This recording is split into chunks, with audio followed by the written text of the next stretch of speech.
I am Martin Hewitt, and for the last year, so from the beginning, the 7th of October last year, I've been the Border Security Commander within the Home Office. And I'm Rob Jones, I'm the Director General Operations for the National Crime Agency. Thank you very much. And we're going to start with questions with Robbie Moore. Yeah, thank you, Chair, and good morning to both of you. Just to set the scene, could you both just briefly explain the main purpose of your role, what you're responsible for and what you're not responsible for? Okay, so my role was created, as you may be aware, at the beginning. Once the new government came in, the Border Security Command was created, and the role of the Border Security Command was to bring together, to convene the entire system that relates to border security, with a very particular focus, certainly in the first instance, in tackling organised immigration crime, and particularly the phenomenon of small boats coming across the Channel.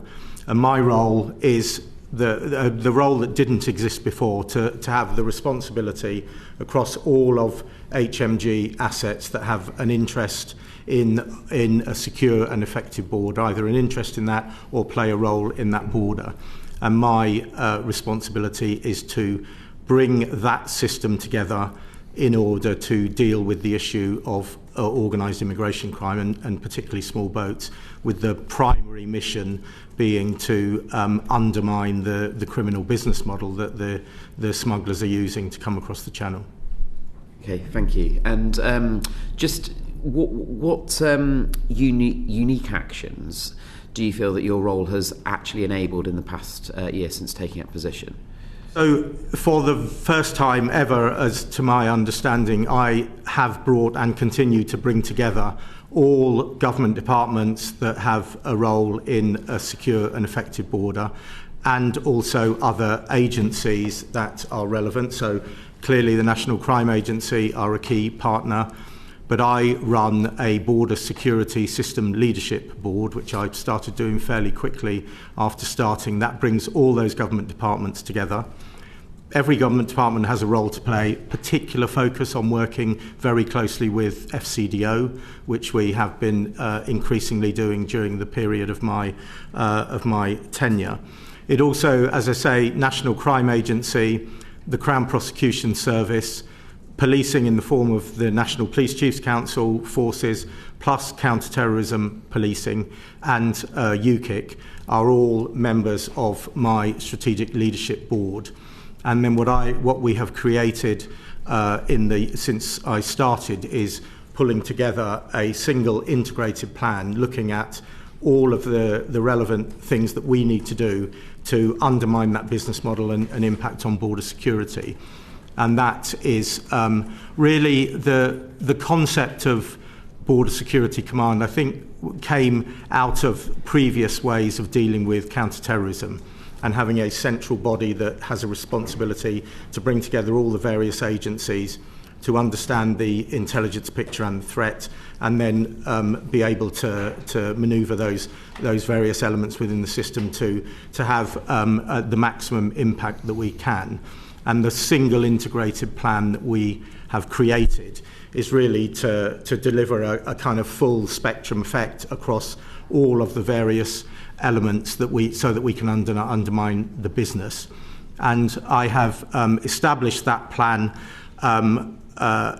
along the lines of what we have done in terrorism previously. So we're working to a 4P plan in terms of prevent, pursue, protect, and prepare.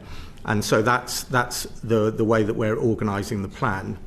And then it was very clear to me from the very outset that there is no single impact or single solution that is going to deliver the outcome that we need. So we needed to work across that full spectrum. And it was also very clear immediately that we need to be operating internationally to actually deliver. This is an international problem. It's a problem that every country faces, and particularly our European partner countries face. So there's an intelligence aspect, There is an aspect about bringing the system together and the mechanisms to bring the system together. There is clearly a law enforcement aspect, which is particularly around undermining the gangs, and then all of that is also seen through the spectrum of international operating, which is the only way that we can deliver. Yeah, and you use the wording, effectively the ambitions of achieving a secure and effective border. There'll be many that will argue that we're nowhere near that, but in questions, do you feel empowered enough with the responsibility that you have in your role to be able to carry out the objectives? I do feel empowered. You will be aware that obviously the Border Security, Asylum and Immigration Bill is working its way through the parliamentary process at the moment. There are a number of the measures within that bill that I think will provide greater position of authority to my particular role, but also other measures within there, which I think will help us, significantly with the fight against the organised criminality that we're dealing with. I have to say that even in advance of the bill achieving royal assent, there has been very good cooperation across departments and agencies. As I say, I established the first Border Security System Leadership Board about a month after I started, and they've happened repeatedly as we developed our plan and developed the level of sort of sophistication and understanding of what we're doing. And there's been significant support across that. There's also been significant support. There is obviously a very significant political focus on delivery against the objectives that we've got, and the Prime Minister has been chairing stocktake meetings in relation to illegal migration fairly regularly as well, and that of course provides great support to my role and the plan that we are trying to deliver to ensure that all parts of the system are coming together. Okay, and just finally from me, I know you've just explained how there is better collaboration that's been taking place over the last year with you taking up a position.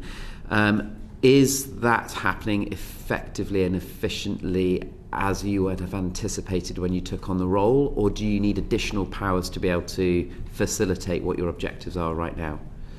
I think, so in anticipation of the role, it was fairly evident as I was going through the process of applying to pick up the role that this was an incredibly challenging issue, and we've seen the way that the way the smugglers are operating has shifted over the last number of years, and in fact has shifted, I think, in response to some of the things that we have collectively been doing over the year that we have.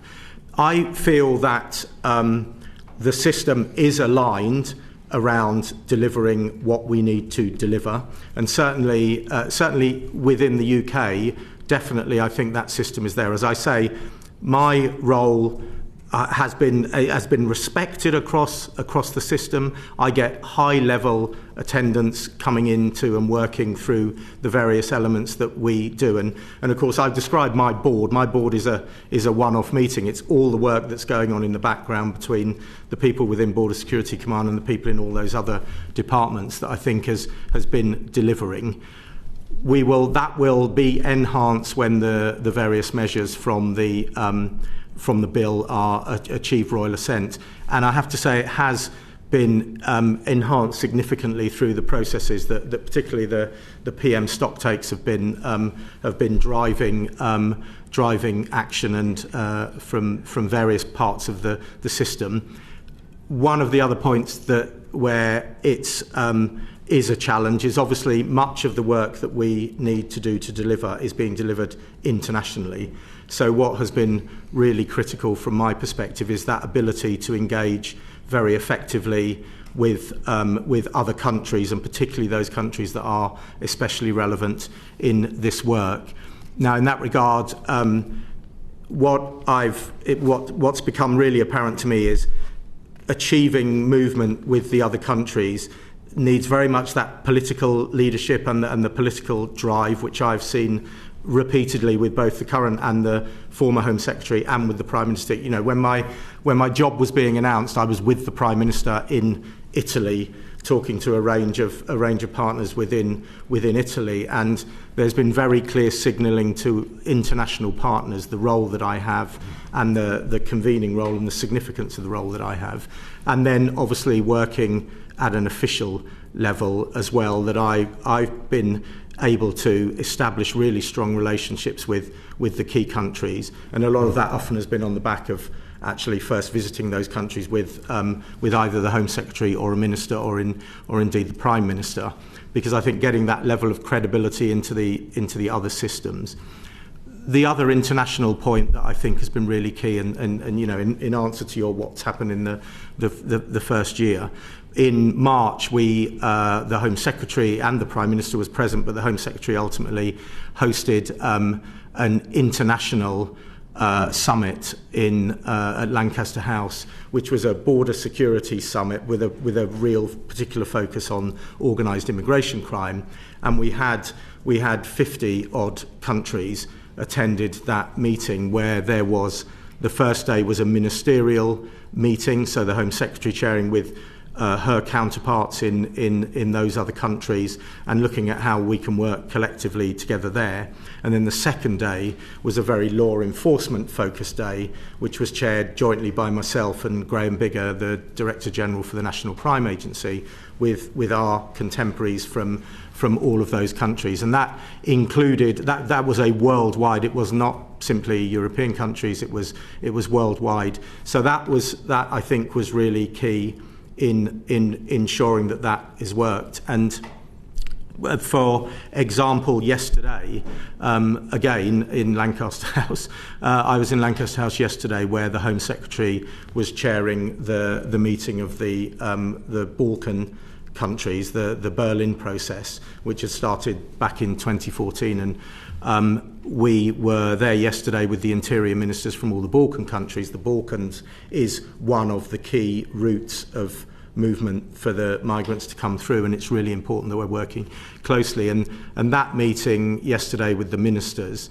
which also covered other organised crime aspects later on in the day, but we had a big session in the morning around organised immigration crime. And what I was feeding into that meeting was the fact that the week before, as part of the Berlin process, I had been in Sarajevo for 2 days, where for the first day I was meeting a range of partners up to and including the minister from Bosnia-Herzegovina, and then a week ago today I was hosting a meeting of all the border police chiefs from the 6 Balkan countries, jointly hosted by the International Office for Migration and also with Frontex there, to bring together and ensure that we're working as effectively as we can with all of those. Thank you. Final question for me is just, this is great to hear all of these meetings taking place, but the reality of it is what we want to see is outcomes that are delivered on the ground, which don't seem to be being achieved. So the simple question is what, you know, we're over a year into this government. Yep. Why are those outcomes not being simply achieved in terms of reducing the number of illegal immigrants coming across the Channel, based on all of these meetings that you've been having? Yeah, and I think it's, I mean, it's not just about the meetings, it's about getting all of that work. What this organised criminality has been developing for 6 or so years, it has become and has continued to become more sophisticated. The criminality is very well established from source countries and organising countries right the way through the various transit countries into the UK. The approach that we are taking, and we've started taking since Border Security Command, is about bringing together the range of attacks that we need to make across all the different elements to suppress and to ultimately undermine that criminal business model. Now, that isn't going to happen very quickly. I think there has previously been kind of views that there is one thing or one or two things that will provide the answer. I very firmly believe that that's not the case. This is an established criminality. It's an incredibly profitable criminality, and there are increasingly numbers of people who who are in a situation where they could see the potential to become migrants. So I don't think this was ever going to happen very quickly. Since establishing the command and bringing together much greater, closer working between not only all of our assets within the UK, but also all of that work that is going on internationally to ensure that at every stage of the route there is intervention to prevent the smugglers doing what they need to do. That work is definitely in development. I think we are starting to see some of the impact of what we are doing in the ways that the smugglers have shifted the methods of what they're doing at the moment. I think that is pointing to some of the interventions where we are making that more challenging in that respect. But this was always going to take time. I'm sure we'll come on and talk about the funding that's been made available to me within the Border Security Command. And that has been very much about the vast majority of that funding going into places where we are going to have operational delivery and operational impact. But quite clearly, that takes time to work its way through to turn into being people that are operating in the way that we want them to operate. So, as you would entirely imagine, I more than anybody find the fact that the numbers are where they are frustrating and really challenging, and this issue could not be more high profile. But I am convinced that the plan, the sort of cross-spectrum plan that we have in place is a plan that will deliver, but we need to keep pushing and delivering that plan. We need to keep putting the funding into those areas of the plan that are going to make the maximum impact, and then we've got to keep pushing with it. Sorry. Thank you. Thanks both for coming in today. Just one follow-up question on that for me. So, it's good to hear about having an integrated plan and full spectrum and a board. And it's good to hear that people across government are talking to each other about this, although I do imagine that did happen already. So I suppose my question is, what about the Border Security Command is actually new? What is happening now that wasn't happening before? So I can give a number of examples. So, well, first off, I know as you characterise, bringing everybody together, but that did not happen. And as you say, there may well have been other conversations going on between different departments, but that I don't think was happening in any sort of structured way. Who wasn't talking to who before? Sorry? Who wasn't talking to who before? I'm absolutely sure that different departments were talking to one another. I think it's whether conversations and action that you then take is very focused to a very clear purpose and a very clear outcome that you are seeking to achieve. So that, I think, is a key point. And bringing all of those people together has shifted the situation in a way that did not happen before. And that work feeds obviously then into the very cross-government level of oversight that's there, obviously from the Home Secretary within the Home Office, but from the Prime Minister as well. The point that I made briefly at the outset, one of the first things that I did when I came into the job was that I needed a properly integrated intelligence picture of how we see the threat manifest itself. And whilst there were various intelligence products that looked at elements within organised immigration crime, they were happening in different places. They were not necessarily all coming together. So bringing that group together in a way that allowed us then to produce in the first instance the sort of comprehensive picture of what the threat looked like, and then on the basis of what that threat looked like, that was in terms of what do we know about the organisers, what do we know about the countries that the migrants are coming from, what do we know about what is happening in the transit countries going through. That then informed the creation of the integrated plan, so that we were able to identify, or I was able to identify where we needed to focus our attention and how we needed to do that. So all of those things were not things that had happened prior to the creation of the Border Security Command. The fact that then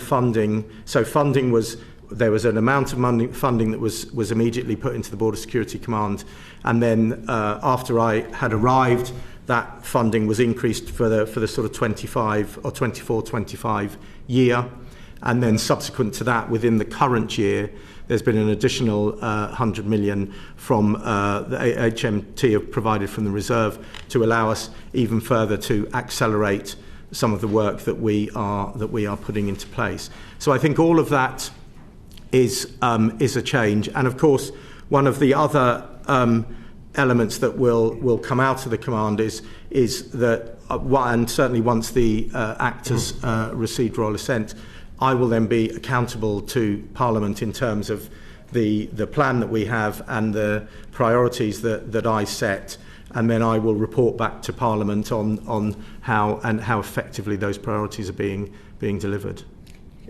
Perhaps, yes, of course. Chair, just add my perspective in terms of what the BSC has brought to this. So, of course, people were speaking, just like they were speaking about terrorism before OSCT was created, but this is a recognition that you've got a chronic threat which Whitehall is engaged and working on. As a result of that and the ministerial interest, you will know that you get lots of units which are created, you get lots of people and complex structures that come together. For me, this is a simplification and rationalisation which allows us to focus entirely on delivering operational effect, whilst the development of the 4P plan across Whitehall, we've got the level of engagement and a focal point in the Home Office to deliver that, very simply. So for me, since this began in 2018, there has been more and more teams layered onto existing structures. This is a moment with the legislation which codifies everything, brings it together in one place, and allows the operational element to focus on that, whilst the policy issues and the rest of the planning is done in one place. We received a letter overnight which talked about Yes. structural changes. How is that going to affect you? How's it going to make you more effective? Or? Yes, and I apologise for the fact that the letter arrived so late through various clearance issues. But I was really keen that you did receive the letter before I came and spoke to you today, because as you rightly point out, it does have a shift in terms of resources. As I say, when I started the role, it was then how do we take this challenge on, and working through, and as I said, I started with the intelligence picture. We then produced the plan, and I was very clear at the outset that what I wasn't prepared to do was walk into a new role and say we need to take that bit from there, that bit from there, that bit from there to create this new entity. I saw it very much in terms of that. How do we bring the system together? How do I convene the system? Inevitably and understandably, as the year has progressed and as we've seen how things have moved forward, how the plan has developed, there have been obvious parts of, certainly within the Home Office, parts of the system where I've been working very, very closely with for the obvious reasons. And there's been a natural process of evolving. It really is important to be very clear that, on the day before the election in 2024, there was no such thing as the Border Security Command. And then after the election, this thing came into being. So we are still in a very early stage of developing, and I think it's entirely reasonable that as that's gone through, we would identify ways that we would seek to look at it. Very much in line with both of the questions that have already received. The Permanent Secretary instigated a review on basically answering, in essence, the sort of question, well, this BSC thing is here now. Has it got the power? Has it got the capability to deliver what it's there to deliver? And that review was undertaken. And one of the, with all parties being party to feeding into the review and the conclusions of the review. And one of the elements that came out of that was that clearly there are some parts of the system where it is very, very integrally linked into the sort of day-to-day working of what BSC delivers. But in the current configuration, you've got a lack of clarity around line management and kind of leadership, if you like. So there are two parts of the Home Office that we will be migrating across to come under my line management. The first, and I guess fairly obviously, is the elements within Border Force that are the small boats, operational command, the people that are dealing on a day-to-day basis with the activities in the Channel. And the second element is Home Office intelligence. So Home Office intelligence is a pretty significant entity that looks across all of the requirements that the Home Office has for producing intelligence activity and assessment, and have people who work not only in the UK but also work overseas. So we are going to move those two elements across to come in under the BSC line management to go alongside the fairly small existing command that we've put together thus far. How often does your board meet? So it's either 4 or 5 weekly, essentially. So it's you aspire to a month, but often it will, for various reasons, it will shift. But generally speaking, every 4 or 5 weeks we will bring the senior leadership board together. How regularly are you getting data and metrics about what's going on the Channel?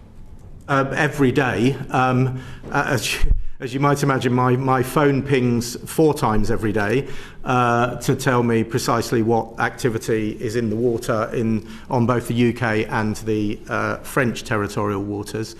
What I also have, apart from the internal Border Security Command governance arrangements that I don't imagine you're particularly focused on, but once every Wednesday, I chair a small boats operational meeting on a Wednesday afternoon, and that meeting brings together all of the elements within the Home Office that have a direct responsibility in relation to this. So obviously my people, National Crime Agency, the Small Boats Operational Command people, Home Office Intelligence people. I also then have our staff from Post in France, Belgium, the Netherlands, Germany and the European Union, because the sort of so-called Calais group and the near neighbours group is absolutely significant because of to understand the work that's going on in those countries. So that meeting is convened every week. One of the products that I have for that meeting is a common intelligence picture product, which you would be, I'm sure, familiar with. So I will have that CRIP, which will be if you like, the core product that we are discussing at that meeting, and that will have covered the previous week up to the Monday. So I will start off then and talk about immediately what's been going on since Monday, if there's something happening. But then we will work through that common picture. That common picture is then what we will discuss, and there will be further inputs put in to that product. And that product will be finalised later in the day on the Wednesday, and then on the Thursday that product is then shared very broadly across all of the parts of government that are required to that are involved in the work that we do, and obviously upwards politically to give that picture with a covering note from me that picks out and highlights any particular issues that we think are relevant. And so ministers see that? They do, yes. Are ministers involved in any of the meetings? They're not in my board meeting. I have a very regular meeting with the Borders Minister, so now Minister Norris. So I meet with Minister Norris very regularly. Again, theoretically weekly, but sometimes week or week and a half. There is, and there's been some, obviously, with the change of ministerial team that we've had just recently, and there's been lots of other stuff going on. So but that will be settled into a regular, and I have had a regular border security meeting with the Home Secretary on a weekly basis to talk through where we are in relation to that. And then, as I've alluded to a number of times thus far, the Prime Minister chairs an irregular migration stocktake meeting, and they have been happening more or less kind of monthly. It depends. There are different elements of the irregular migration, and sometimes he will chair those for other elements rather than the small boats element. I'm glad you talked about accountability to Parliament, because this committee is clearly very interested in this, and I think it would be very helpful if we could have sight of some of the data regarding, progress or not, but yes, an understanding of what's happening on a regular basis for this committee. We can certainly take that away and come back with a proposal for that. Thank you. Paul Kohler. Very briefly, I'm glad the review's taken place. According to Guido Fawkes, it's very recent that review's taken place. It is. Can the committee have sight of that review if needs be on a confidential basis? I can't see any reason why we wouldn't be able to do that, but I will take that back and ask that question. I think that should be fine. Thank you. Margaret Mullane. Good morning. On a background of in 2025, we have the most small boat crossings from January to September. Yes. I hear what you said to Robbie earlier about it's not going to happen overnight, it's not going to happen quickly. I think people listening to this will be very frustrated when they hear this. So my question really is, the number of small boats and the people actually in the boats is going up. And for me, I'd like to know what you think the main challenges are in preventing the boats coming from France. Yes, okay. And can I just say I absolutely share the frustration and the concern that the numbers are going up. So a range of things that I think it's worth probably talking about. I've alluded to, and you've mentioned it again there, what we are seeing here is a real shift in terms of the tactics that the smugglers are undertaking. We have seen that sort of shift over time, but there's a couple of things that I would kind of point to. What we've seen certainly in the 12 months that I've been in this role, we've seen quite a shift in the primary nationalities of the people that are coming over as the migrants. We have seen a much higher number of migrants coming from sub-Saharan Africa. So Eritreans are kind of top of the list. Eritreans, Ethiopians, Sudanese, Somali migrants are being trafficked over, and I think that's had a number of impacts. One of the first impacts, and this was particularly prevalent towards the tail end in autumn into winter last year, where we had the horrific period where the number of fatalities rose quite significantly. And some of that was about that, in a sense, I think for a period, the smugglers lost a bit of control of the process they were running. And what was happening was, particularly with the Eritrean, Ethiopian migrants, they were storming boats and getting onto boats even when they hadn't paid, and that was what was making the boats overcrowded. You were getting a lot of the people that died drowned and crushed on those boats. So that was happening. We then, I think, and Rob may well be able to come in and give a bit more detail, but we then saw, I think, an exercise where the smugglers started to take back control around the crossings. And so that phenomenon has died down, but what they've also done is wanting to get more and more people onto these boats. I think some of that does point to, and I'm sure Rob will talk through the kind of the law enforcement elements that we have really focused on. One of those elements has been the supply of the equipment, and if choking the supply of the equipment to make it harder for them to be in a position where what they are attempting to do is, when they know it's a day where it is possible to cross, they need to get the right equipment and the migrants at exactly the right place at the right time to allow them to launch.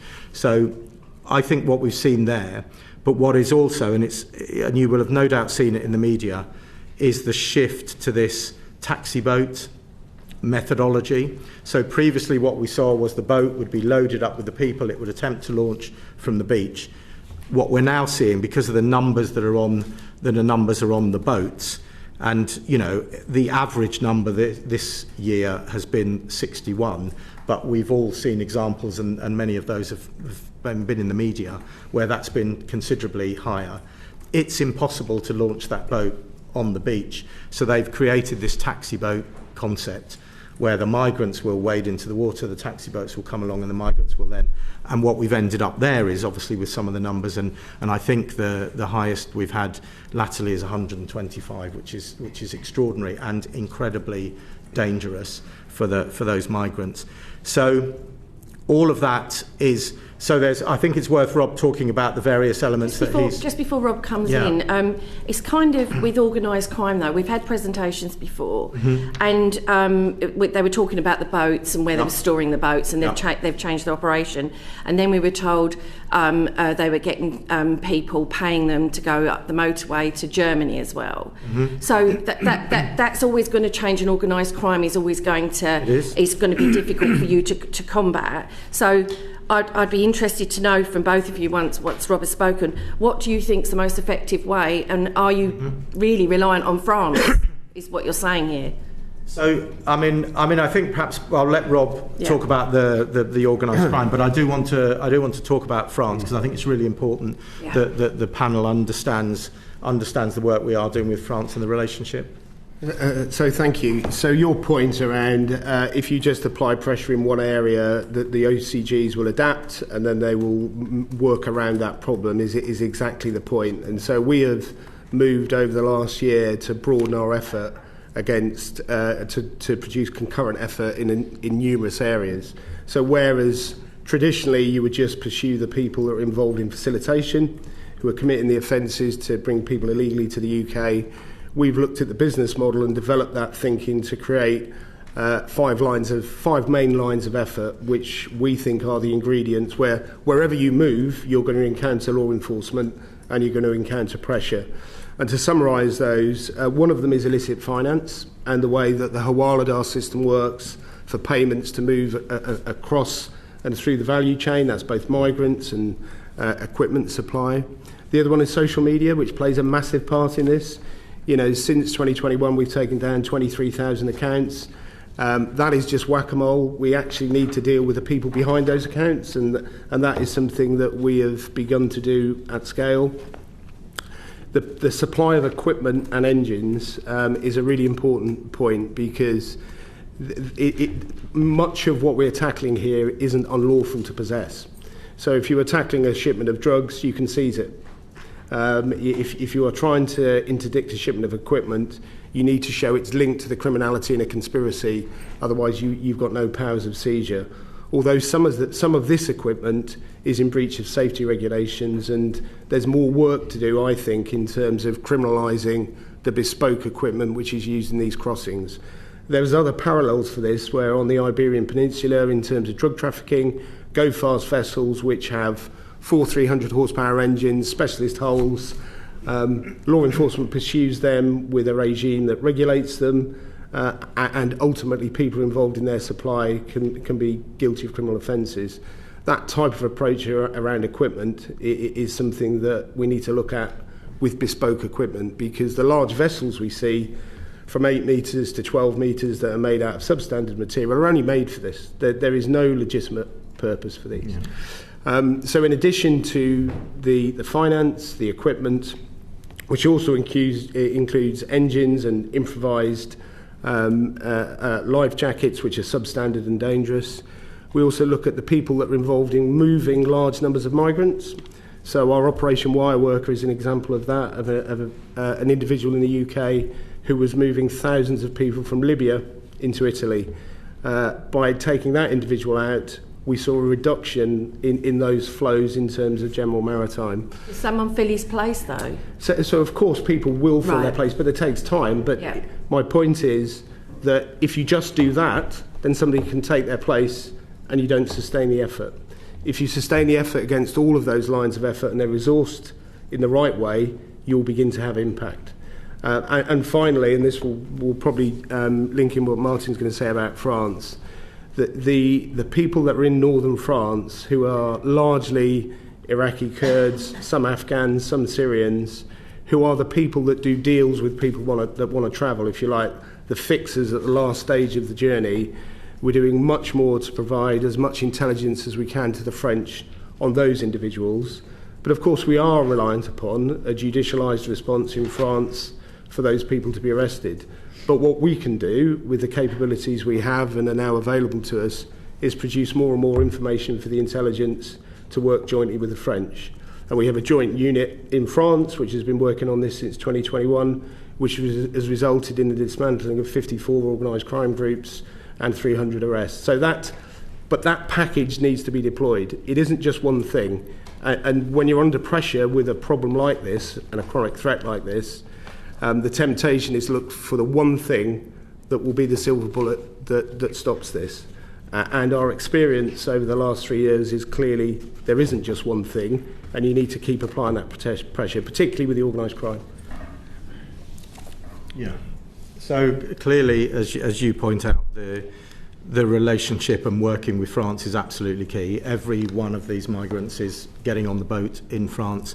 So we have very strong working relationships with the French. The committee will be aware that the so-called Sandhurst funding programme over the sort of 3 year of funding that is currently in play, that funding period ends at the end of March next year. So I am leading in terms of the negotiation and the working that we are doing with France to see what goes forward. And obviously the profile that's there at the moment is the one that I inherited. The real focus for me is getting using any money that we are giving to France to be absolutely pointed at the things that are going to make the biggest operational difference to what is happening. And in the last year, been working really closely with France and being really challenging with France to step up the level of ambition in terms of where and how we are intervening on with the smugglers. It is a reality, I think, and certainly my perception of the reality is that once the smugglers have actually arrived on a beach, it becomes very difficult. It becomes very difficult for the law enforcement officers there to be doing much there. And you are talking about large numbers, particularly on days where the smugglers are really trying to push lots of people. And there is a significant level of violence that's being offered to the French law enforcement officers on the beaches. And again, I think that was another phenomenon that has emerged out of the different profile of the migrants that are coming across. And certainly last year, I think in the calendar year last year, it was 60 plus French officers were injured, and some quite seriously injured in the sort of levels of violence that have been overtaking there. But it's really very much for us to make sure that we've got the right kind of assets on the beach to do the work they are doing. It's also pulling away from the beach, and they do some good work in relation to kind of the points getting close to the beach, so railway junctions, road junctions, doing a lot of work there. Bringing a number of, we've funded as part of the third year of the existing Sandhurst, because we've been able during the third year to reallocate some of the money. An asset or a group called the Compagnie de Marche, which is effectively a mixed group of law enforcement that are brought together, and they operate for a period of time up in the north, and they're very proactive, and they are achieving many more kind of interventions. There is another group which, in my old policing world, I would have described as sort of a crime squad team, who are really helping us in terms of intervening, in terms of where we know there's equipment moving around, and going to get close to where the final facilitators.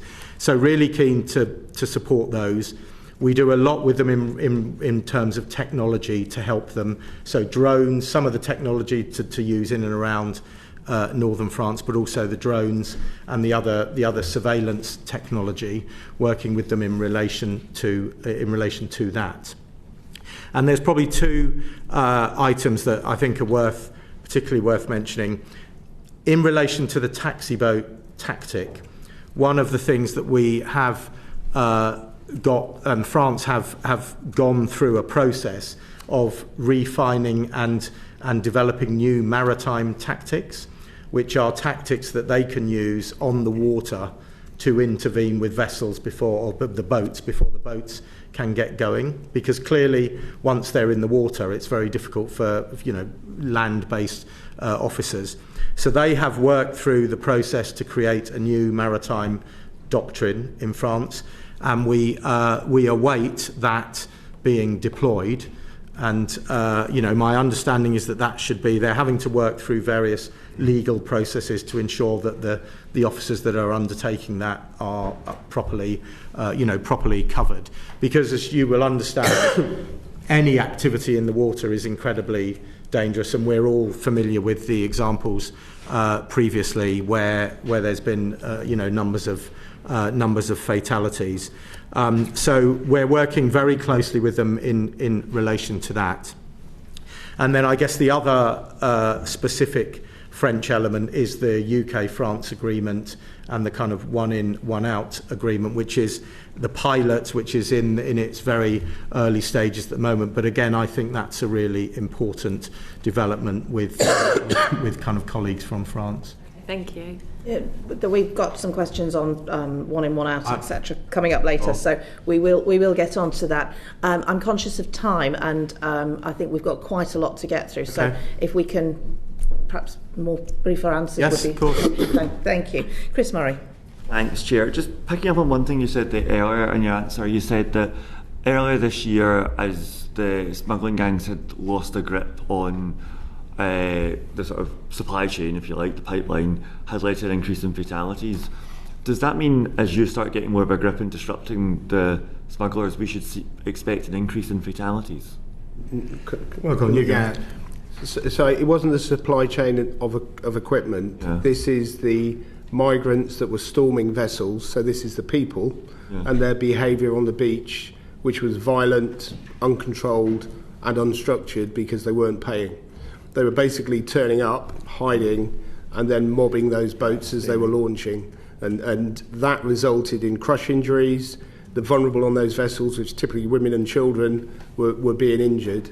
And it is that which drove those fatalities and the overloading of those boats. What has now happened, we think, is that the crime groups that are involved in that, rather than get no money from these people, a cheaper rate and a controlled loading of these people that are going to try and potentially scupper your enterprise through uncontrolled loading of those boats. Some money's better than none. And like in 2022, when we had a lot of Albanians, which drove the numbers right up, what has happened this year is the Horn of Africa cohort, if you like, through their violent behaviour and through then an accommodation with the smugglers, have driven those numbers up, and that's what we're talking about in terms of injuries and fatalities. Thank you. Just returning to that point about France, I've got a couple of questions on this. So there's the French Maritime Review, which you've alluded to. How have you contributed to that? And obviously there's been a bit of political instability in France recently. How is that political instability affecting the Maritime Review? And if it doesn't go ahead, what are the implications of that for your objectives? Yes, thank you. So we've been involved working with the French throughout the process that they've undertaken that review. The governance arrangements in France are quite different to ours.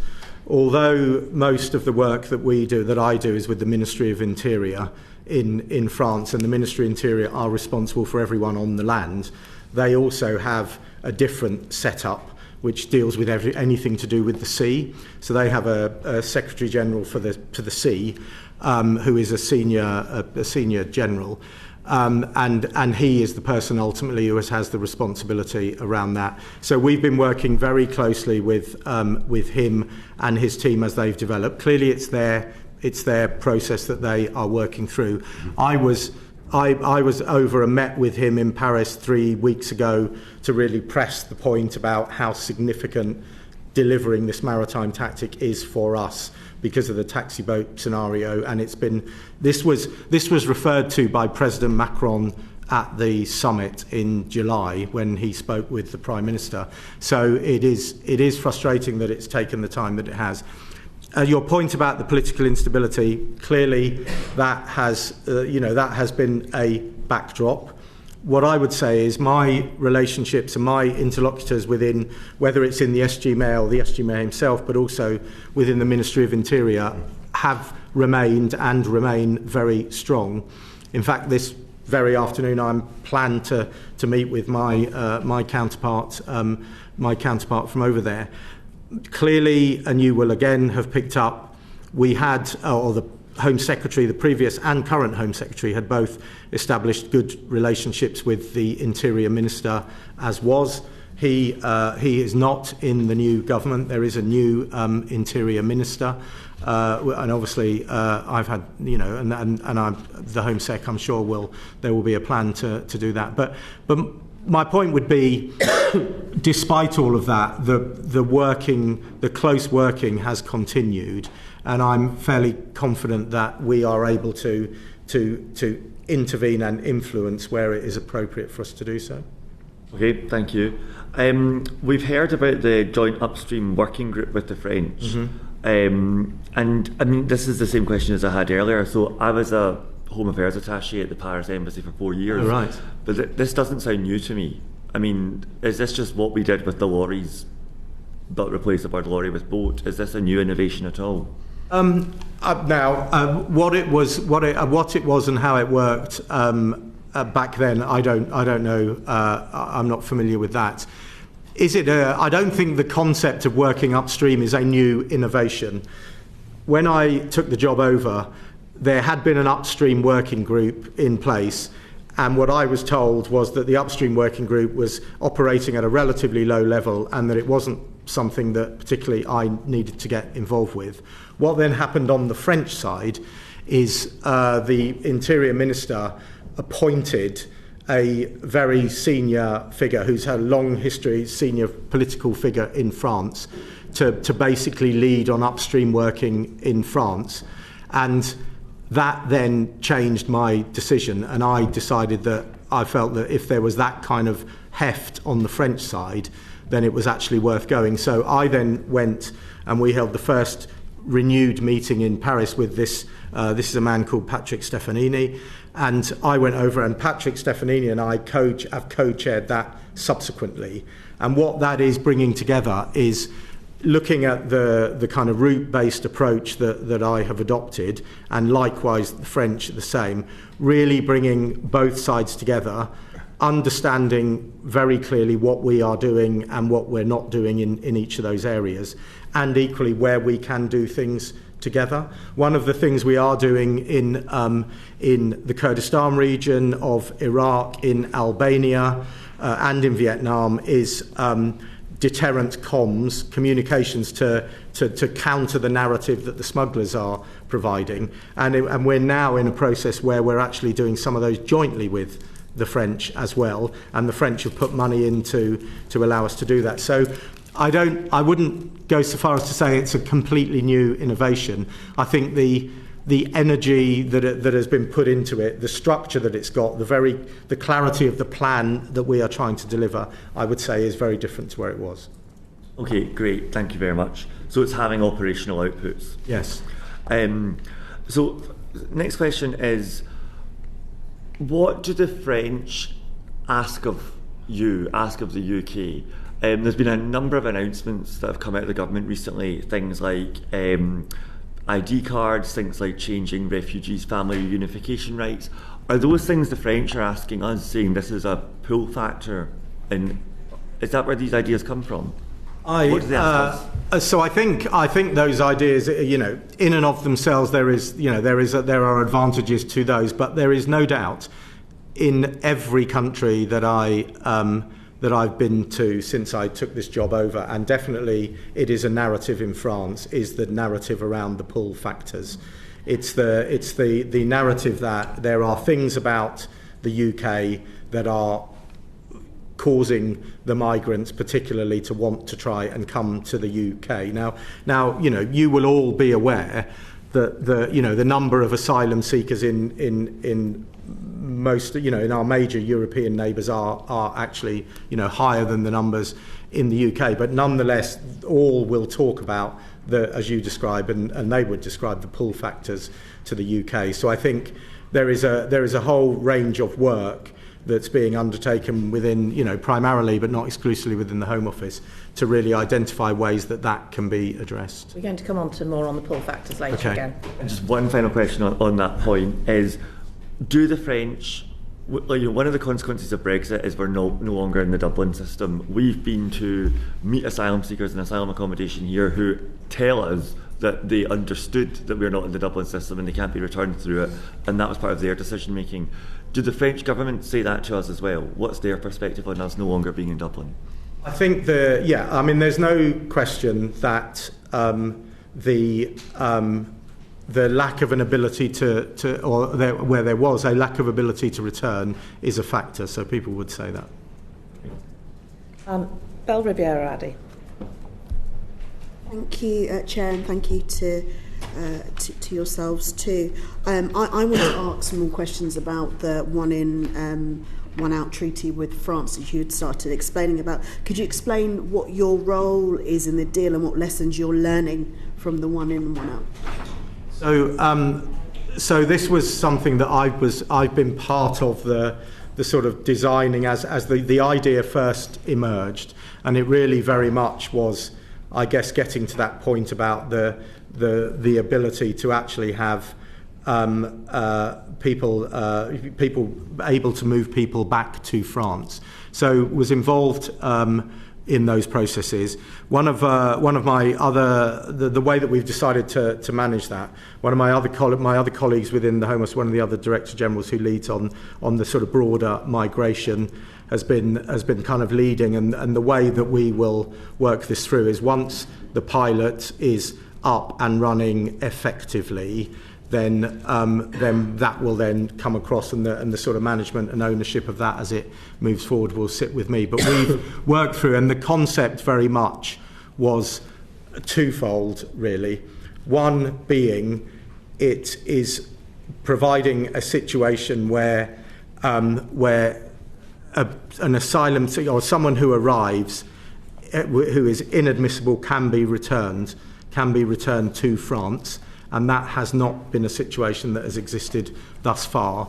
And the other element to that is the fact that what it also does is it opens up a safe and legal route for people who are trying to come over to the UK. So there is where you ended up with the concept of the sort of one in, one out. Can you explain how it opens up a safe and legal route? Because someone who is in France, so we have worked at publicising the fact that this treaty exists and that route exists, and therefore somebody who is in France has the ability to apply to be part of that route and to come through the process legally. They would then go to the visa centre in Paris. What it also gives, really importantly from our perspective, is it is allowing people to come in that we are able to check before they are coming into the country, and they would then come through and then work through the system once they've arrived in the country. So it opens up a route to say to people that, the option that you should not take is the option which is incredibly dangerous, that you go and put your hands yourself into the hands of a smuggler and you go on a small boat. What criteria would they have to meet? And do you not envisage any problems with them having to go back to go to Paris, given the situation that they're in? Because presumably at this stage they're in Calais. Not necessarily. I mean, as long as they are in France. I mean, the system has been very clear to make sure that this is people that are in France. But we will then go through. So they have to be documented individuals as well. So they have documents to prove their identity, and then we work them through a range of the security checks to make sure that we understand precisely who they are. Okay. And how effective a deterrent do you expect the deal overall to be, and what level and scale of returns would have to happen for you to see that it had a significant enough impact? Yeah, so I think the really important point is this at the moment is a pilot It's a pilot scheme. It is very new, and we're obviously working through, along with France, making this work and make it work as effectively as we can, and then equally making sure that it is publicised and people understand. I think it is really important, to make it clear that there is a safe and legal route that avoids you getting onto a boat. But equally importantly, it is really important to send the message that if you come over on a boat illegally, there is the jeopardy that you may well be detained at that stage, taken to an immigration removal centre and removed back to France. And I think that is a really important message to be able to get across. And we have not been in that situation previously. So we've got to get the system working and work it through and get it up and running. And then I think then be in a position to scale the system up. But the reality, and I know I've said it a number of times, but it is a really important point, I think, is that there is no one thing that is going to fundamentally, stop the situation that we face happening. We've got to be doing all of those things, and I think this is a really important addition to all the other things that we are doing. And as we scale it up, I think will become ever more important as an addition. Okay. Is it right that we're advertising in France that you can apply for this route? Yes. Where are we advertising? So it's on gov.uk, but clearly, but it's also pushing it out through various, working with France as well, pushing it out, using NGOs and others that are working up in France with the migrants. So there's been a kind of comms campaign that has been and is continuing to develop to just make sure that we are able to get the message out there. Because look, I think we all know the way that the smugglers do what they do is largely through social media channels, and very open social media channels in many respects. So it's not particularly covert. So we're also just looking, and there's a comms plan to look at all the ways that we can make sure that message is getting out there to people. And then it's also using the comms opportunity for those people that are coming over to the UK.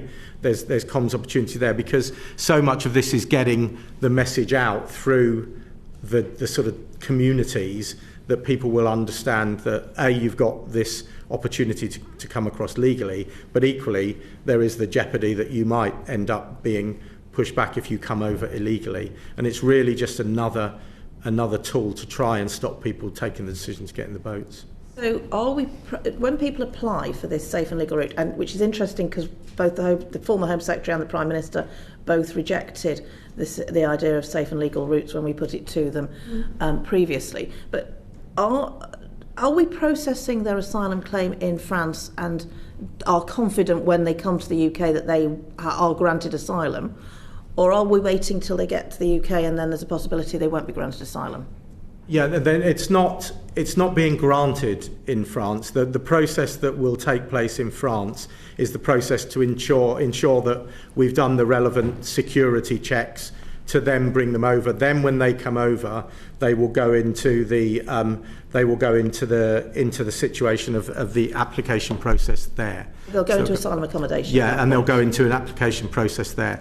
But of course, by the fact that we've done what we've done on the France end, you would imagine puts you into a position where there is a much higher likelihood. There is still a possibility that they will have their asylum claim rejected. I think that still remains as a possibility. Yeah. Okay, and the ones that are returned to France, what do France do with them then? Could they just get back on another boat and come over again? No, I mean I think France. I'm just trying to identify the particular area.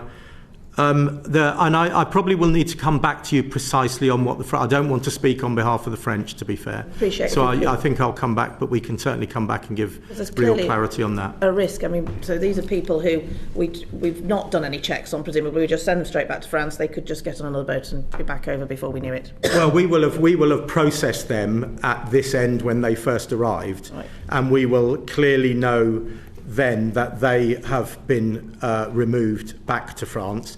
And everybody that arrives on a small boat is processed, so that would be identified very quickly at that stage. Okay. And final question from me on this. So we understand that there were 1,000 people at the Home Office working on the Rwanda scheme before it was scrapped, but there are only 12 working on the one in, one out. Is that enough? I think. I mean, they're very different schemes. I mean, I was not obviously around at the time of the Rwanda scheme, but very different schemes. But there are the 12 people are the people that are permanently, this is what they are doing. But clearly, actually making this system work involves all of the people that are working when we receive people at Dover and at Manston, all of our returns, our immigration enforcement staff that return people, all of our people that work over in visas and passports over in France. So that number is the people, the core group that are, if you like, pulling that thing together and pulling the operation together.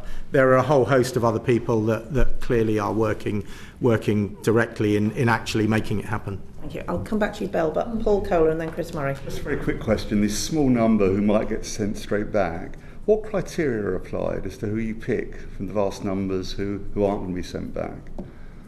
One second.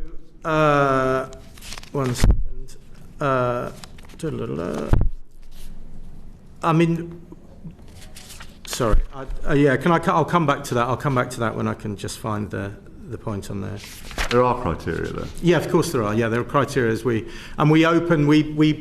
we decide which days we are going to open up a day when we know there are crossings, because there are number constraints that we have to manage with, and so we work that through, and then there will be criteria that are set at this end when people come in. You'll tell us about later. Yeah, I'm sure we can. Yeah, we can find that out. I'm trying to get the theory behind it, because this has been pitched to Parliament and the public as disrupting and changing the sort of business model of the smugglers. But what you're saying to us is different streams of migrants from different parts of the country, from different parts of the world, are presenting in Calais. So isn't it the case that if we say, OK, we're going to take some from France on a safe and legal route, and it's people who may have family connections to the UK, or it's people who pass all our tests, anyone who's not in that category, who doesn't meet that, has no incentive to apply for the safe and legal route. They can risk the small boats. So isn't it just about, how does it completely disrupt the smugglers' business model, rather than just getting them to look at new markets?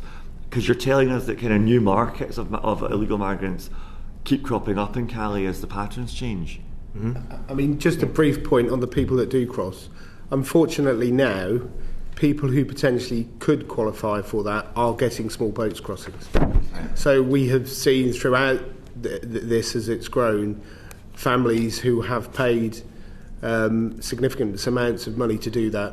So for those individuals, obviously, it does disempower the smugglers, because they're not going to pay if they go this route. So it's not quite as simple as that. These cohorts are so unpredictable. There is a crossover between the type of people that could be in the current one-for-one deal and the people that are on small boats. Yeah. And the only observation I would make is that in the last 5 years, this is the first time we've had anybody that's arrived on a small boat sent back. And every time that happens, from where I sit, that's positive. Sends a message. Because that is money that's been lost, that's money they won't get back. And, this is obviously a trial, and you can't speak to how this would scale up yet. But it's just that those two brief points in terms of the relevance to the business model. Anybody that goes back is a good thing and a bad thing for smugglers. By that you mean going back to France? We've returned people to and return agreements. Because we'd been unable to achieve that over the last several years. And is it the case that anybody, just that example you used, anybody who comes over in a small boat who would have been eligible for this legitimate scheme, if they do that, they invalidate their possibility of staying here and they become eligible to be returned, even though they could have come? Yes. Okay. Completely, yeah. Paul, you wanted to come back? It only disrupts the business model if they don't allow to go back on a boat again. And presumably all the smugglers say is, well, if that happens to you, don't worry, he'll give you a free trip next time. There's no evidence of a free trip. That's what they'll do, though. Why would they do that? Because they don't want you disrupting the business model. There's no evidence. No. There's no evidence or intelligence though. that people will say you get a free trip. It's only just started. Sure, but there's no evidence of that. That's what will happen, surely. That wouldn't make so people involved in organised crime aren't altruistic. They don't do things for free. They do it for profit. They don't want you disrupting the business model. Sure, but there is no evidence that will happen. It's only just started. Mel, back to you. Yeah, I at the moment it sounds like there is no criteria. I mean, one of the major issues is that there hasn't been any parliamentary scrutiny, so we couldn't have asked these questions before this was put into place. At the moment it sounds like it's not clear what the criteria is for people who are sent back.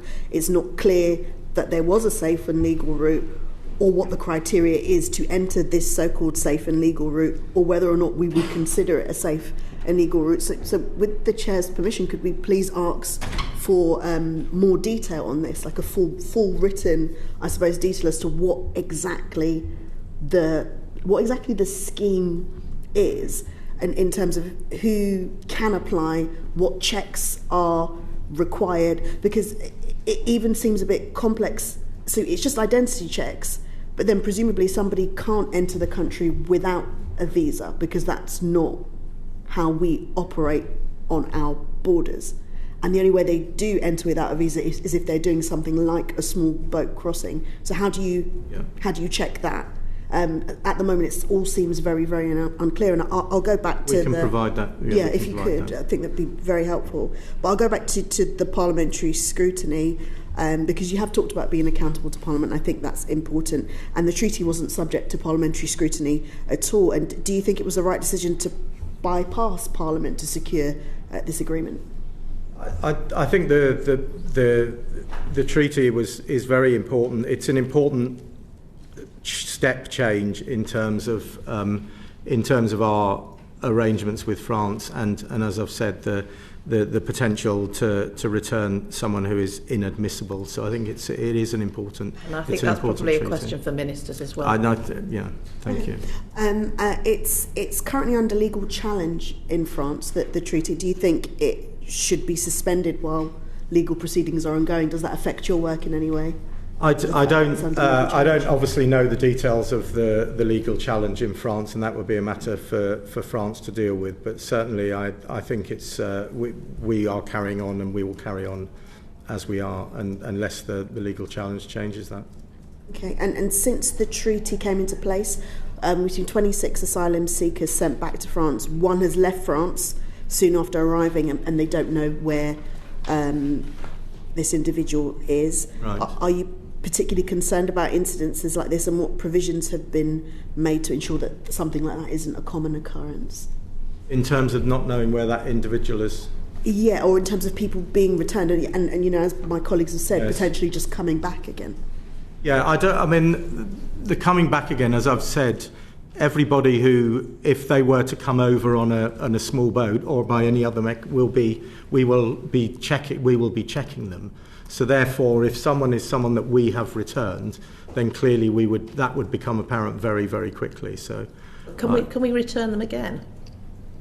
Would they would you just return them again, or are we? I mean, there's a limited number that can be returned. Right.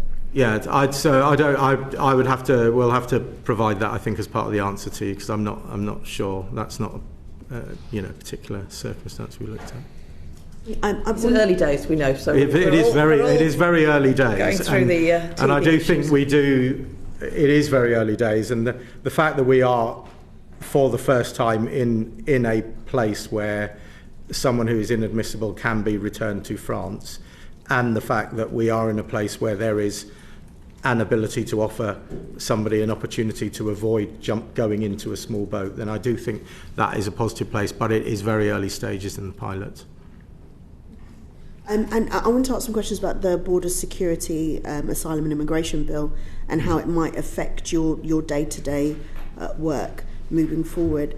Do you see what you're able to do day-to-day and its effectiveness changing once the bill comes into force? Thank you. The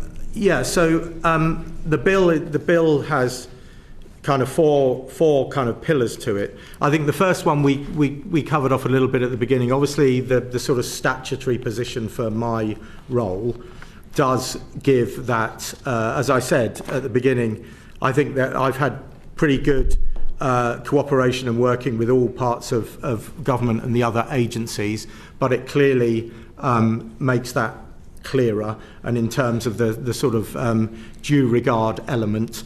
I think the important point about the bill as well is it allows me to set the priorities for border security, and then to conduct an annual review and bring that review to Parliament on that. So I think those are, in a very sort of personal sense to my role, quite critical. There are some data sharing powers in there which I think are less directly related to the sort of the small boats area, and some broader immigration and asylum measures that are kind of tidying up some other elements. That really, for me, the key is the border security measures, which I think will have a transformational effect in terms of how we can deliver or deal with the organised immigration crime. And I know it's been kind of put in these sort of terms, but described as sort of counter-terrorism type measures. But the real concept of the measures is a range of OIC crimes that we don't currently have, and an ability, therefore, to take both better investigative activity, but also, importantly, earlier investigative activity. So it's about much greater understanding around intelligence, and then a capability to take action. And it may be, perhaps Rob might want to talk particularly about the crime, because it will be not exclusively but largely an NCA kind of lead on some of those. Yeah. Thank you. So at the moment, we are limited to what we have in the Immigration Act in terms of Section 25 and Section 24, unless we can identify money laundering or other offences in terms of building a case. What this gives us the opportunity to do is, where people are on social media or involved in procuring equipment or advertising services, we gather intelligence on that, we can gather evidence on it. That allows us to move to an earlier executive action, where ultimately it may have taken us many months or even years to prove the predicate offence of facilitation under Section 25. These new offences give us an earlier opportunity to intervene and be disruptive. And that's really the approach that CT has taken in terms of dual-use items or people who are in the build-up to attack planning. So if you hold on to that methodology, this is acting before the facilitation offences has happened, to prevent crossings and prevent the risk to life and everything that goes with it. So we welcome it. We welcome the passage of the bill and royal assent whenever that happens, and we will go from there. And we are looking very hard at our current holdings of intelligence and evidence to see how we will use it when it lands. And specifically on the offence of criminalising via social media posts, how do you see that policed? Is it going to be on the social media companies to report the posts, or are the police going to be expected to track the posts and investigate? Yes, thank you. So there's two elements to this. The social media companies have some responsibilities under the Online Safety Act around material. This is really about us being able to identify individuals that are behind the accounts and pursue them. And that is the element that is new following the recent amendment, and we welcome that. But is that on the police to specifically track and prosecute Yes. offences, or will it be a different department? No, that's for law enforcement, for the police and the NCA to identify those individuals and pursue them. Thank you. And when do you plan to publish your first strategic priorities document and your first annual report? So once the bill attains royal assent, and my ambition is to produce the first report at the very early in the new financial year, is the plan. Thank you very much.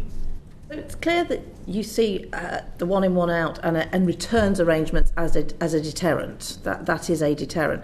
But what more do you need in terms of legislative support and policy support for those individuals who've crossed on a small boat, who've come from a country which it's not safe to return people to? However, then they are not asylum seekers, they're not granted asylum, but what do we do with them? Where do they go? I mean, that is one of the real challenges, I think, with the situation. And as you say, particularly when you look at the top country lists that that are coming over, and if they are not granted asylum. Now, many of those countries will be places where the level of the grant rate will possibly be a bit higher, but we do have the issue that now we have increased the number of returns. There's been quite a significant increase in the number of returns, but one of the real challenges that we have is there are some countries where it is incredibly difficult to return people to, and so there's a whole host of work going on in within other parts of the Home Office to work through how we are able to gain new returns agreements. So for one example that is since I've been in the role, I think it was probably a month or two ago that we signed the returns agreement with the Republic of Iraq. Minister Jarvis signed that meeting and that returns agreement, and that's really key for us. And then it is around how we work through. It's why the sort of route-based approach also picks into source countries as well, because the work that we need to be doing internationally with those countries is identifying those ways in which we can work not only with that country, with other European countries in that, and with other sort of international or European organisations to try and work through, because this is a challenge that we all face. And this was loud and clear yesterday with all the interior ministers from the Balkan regions, where actually the Balkan region has done really well at reducing the number of migrants that are coming through. There's been some great operational work done between the countries and with Frontex and with us, and we've provided, asset and capability and training. But one of the challenges that those ministers yesterday and the police chiefs last week were really pushing was, that's great, but how do we remove people? So there is a lot of work going on with that, but it is essentially one of the biggest challenges, I think, for the whole area is how we find a situation to move people on. I think it'd be very helpful if the UN or another international agency developed a model returns treaty that could be easily. We have model double tax treaties. We could have a model returns treaty. Precisely, and I think at the very least also with European partners as well. I mean, and I know there's been a whole host of work ongoing in terms of the work with the EU, but because in all of the EU countries where I've met with either other senior officials or with law enforcement, everyone has the same challenge and the same issues, and the more that we can work collectively, and I think you're absolutely right, what you ideally would want would be an umbrella agreement that comes across and allows everyone to play into that, because it is it's very challenging when you've got individual countries. That's why I'm the upstream working, the question that Mr. Murray asked, it is important, because I think the more that we can do jointly, and we are doing We're doing lots of joint work with France. We're doing lots of joint work with Italy. We've got a joint action plan that we're working with Germany. You know, there is lots of activity going on, but often bilateral and on occasion trilateral. But we really, I think, this problem is a global and definitely a European issue, and I think how we can try and find the sustainable solutions needs to be done collectively. Thank you. Margaret Mullane.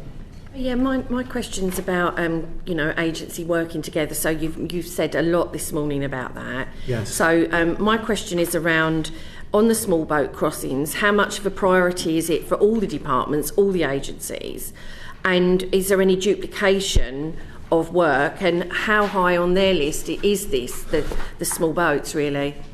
So that is a really good question, and was, as you might imagine, one of the first questions that I was asking when I came in. What I would say, and I think it also goes to answer the questions at the very early part of the session, is I think Border Security Command coming in and my role coming in has made a significant difference to that. Particularly, I would say the working with the Foreign Commonwealth Development Office, which is obviously key in terms of all of the international working that we are doing. I think we're in a very different space in terms of how prioritised dealing with illegal migration is across all of those departments.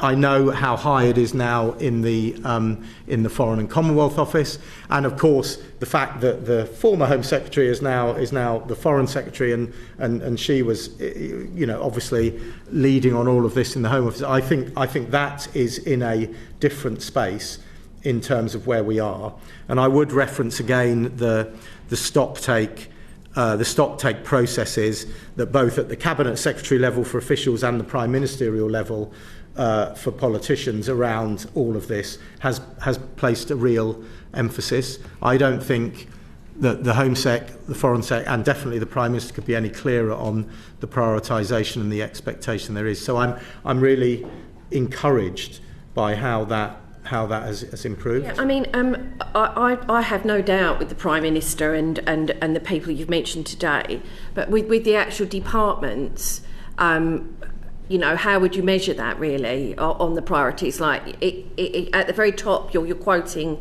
the Home Secretary, Foreign Secretary, but actually at department level, how high up is the small boat crossings for them? Yeah, well, certainly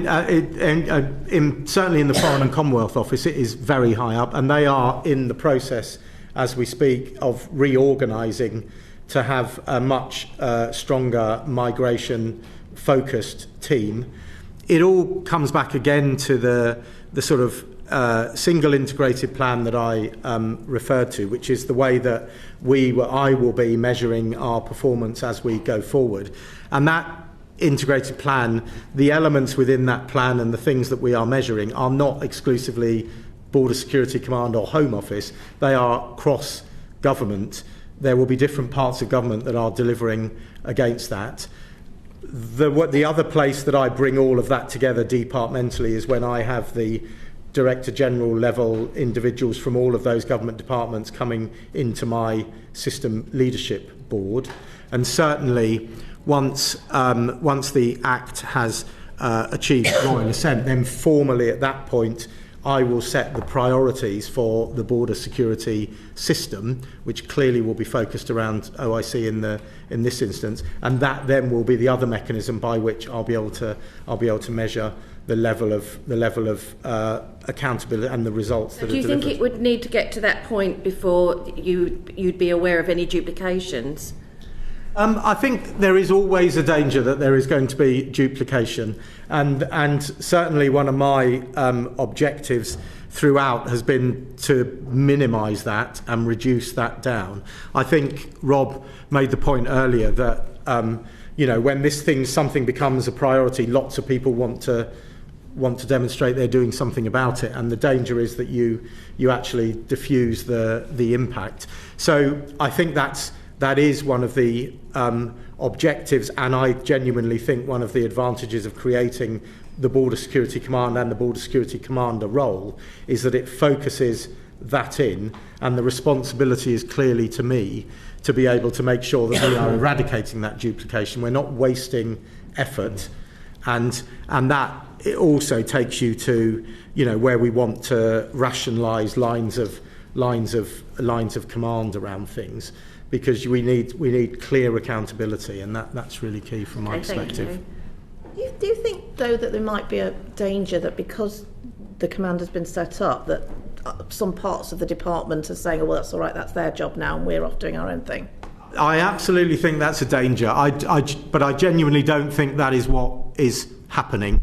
I think everyone, or certainly from a Home Office perspective and a Home Office Migration and Borders perspective, I sit there on the executive committee of the Home Office, and there is no question that the others sitting around that table all understand the priority that this has. It's very clear from the ministers. But you're absolutely right. I think it's always that challenge, isn't it? Do you create a specialist team, or do you require everybody to do this? I think what we are doing is both of those things. We are requiring everybody to recognise that this is one of the very highest political priorities for the country, and at the same time we are also creating this role and this organisation that has the responsibility to hold you to account for what you are doing, and that I see very much as part of my role, is to make sure that everybody else recognises that place where they can make a contribution to that overall effort, and that the whole kind of full spectrum of the things that we need to do if we're going to move this situation forward quickly. I'm thinking back to my time as a minister. If I had this as a priority on every submission, what role is this playing in reducing small boat crossings? Then that would be something that would focus the minds. Do you think anything like that is happening? Are ministers insisting that this is being front and foremost on everybody's minds? I think, certainly in the Home Office, there is no doubt that this is at the front and foremost, and I think definitely in the Foreign Office as well. Now, whether that goes for others who are, I guess, less directly in a position, but again, I don't think there is a lack of clarity about just how high the level of importance that this issue has. I think through the way that we are operating, we are being very clear with people the full range of things that we need everybody to, where everybody can play in. Because for some government departments, for example, it's not so much that they can do something that is going to put pressure into a scenario. It may be they can do something that can be part of the quid pro quo with another country, where I'm trying to get a country to take action in one way. And certainly in all of the agreements that I've been involved in, we've gone saying it would be really helpful if you can do X or Y. And then the natural, and quite right, the expectation is, well, what is it that the UK can do that is of an interest? And the UK-Germany action plan is a really good example of that, where there were things that we were able to do both sides. And one of the consequences of that action plan is that in the very near future there will be a change of legislation in Germany that will open up all sorts of opportunities for us in terms of equipment, law enforcement around equipment. So for me, I think it is very much in the minds of everybody, but it's very much my responsibility at that official level to make sure that is very clear to my counterparts in all of those departments. And of course there is also the possibility that something another government department does increases the pull factor, and on that on that point I should turn to Paul Kohler. Thank you, Chair. Thank you, Mr. Hewitt. There's a plethora of push and pull factors. There are. The Border Security Command obviously has no control over the push factors. I can't see it has much control on any of the pull factors either. So how can you smash the gangs if there's a demand? Won't criminality always fulfil that demand and find ways to fulfil that demand? And are you therefore is it just not a fool's errand? No, I don't think it's a fool's errand. The point there is undermining. We need to undermine that business model, and so there are a number of law enforcement actions that Rob has described, the kind of range of the 5 lines of effort that we can make it much harder. You know, your point is absolute, and I have spent years working in serious organised criminality, and you know, I couldn't have summarised it any better than say, where there is a demand, there will be some criminals who will find a way to service that demand. So we need to be pushing incredibly hard in all of those 5 lines of effort that the NCA primarily, but not exclusively, are tackling. The push factors are, I will just touch very briefly on the push factors, because we, as part of the intelligence work and the assessment work that I have commissioned, we have a pretty clear understanding of the actual reasons and the drivers that are happening in a lot of the countries for the reasons that people are coming over, the ones that are arriving by small boat. And a large part of what we're doing internationally is about trying where we can to deal with some of those. But, you know, we can't stop conflict and we can't stop, repressive regimes. But we can absolutely understand it. We can do what we can do to support where we can local leadership and other organisations. On the pull factors, we need to be frank. There are pull factors that no one can control. The English language is a pull factor for some groups that are attempting to, or that will come over. And there is also the diaspora community issue again, which is true. And this is a phenomenon that is familiar in all the other European countries as well. What we absolutely have to do, I think, is ensure that there is as little as possible in our systems and our asylum systems that is making this particular place more attractive for someone than somewhere else. And the chair has already referred to some of the various bits of work that are going on in other parts within the Home Office that I have the ability to kind of intervene into or influence into, to really make sure that we are doing everything that we can, that is not something that is pulling people over, and just working our way through that. And then it is those range of other things. And I do think accepting it's very new, the pilot scheme is another element that I think will play into that. On those sort of schemes being employed or considered, what assessment have you done on the role of mandatory digital IDs? So I haven't personally done any direct. I mean, that is a bit of work that again is being picked up elsewhere within the Home Office, but clearly I've been involved in the discussions and the sessions there. There is no doubt that having an ability to make it significantly harder for somebody to work illegally is absolutely key. The other factor that I probably should have mentioned immediately around the pull factors is the element, and I've referred a couple of times to task forces that I'm talking about internationally, but we have also created the UK domestic OIC task force, which works in this country and is a combination of National Crime Agency, policing, immigration enforcement, HMRC, DWP, and all the range of government agencies. And that is all about the domestic OIC task force is all about bearing down on illegal working, on those that are illegally in the country, bearing down on where we know that there are illicit finance elements to the draw that people are coming over. So all of that work is critical. We know that the right to work legislation has been strengthened up, but the concept of a digital ID that makes it even harder for somebody to be in a position to try and work, I think potentially has advantage, and I think it's going to be really important. And I know that there is a consultation process that's going to be begun to work through how that could work and add value to the work that we're doing. Yet France has compulsory ID requirements. Its black economy is bigger than the UK. Its per capita number of undocumented immigrants is higher. What does that international comparison tell you? Obviously, I don't. I have no kind of detail or particularly of the France side.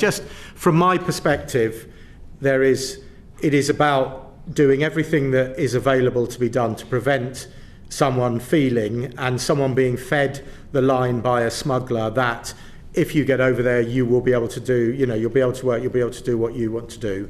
So having the regulations and the capability to prevent that, and also I think very importantly, signalling very strongly that that is not going to be something that's going to be acceptable, I think are positive things to do. Should it not be evidence-based rather than this looks good?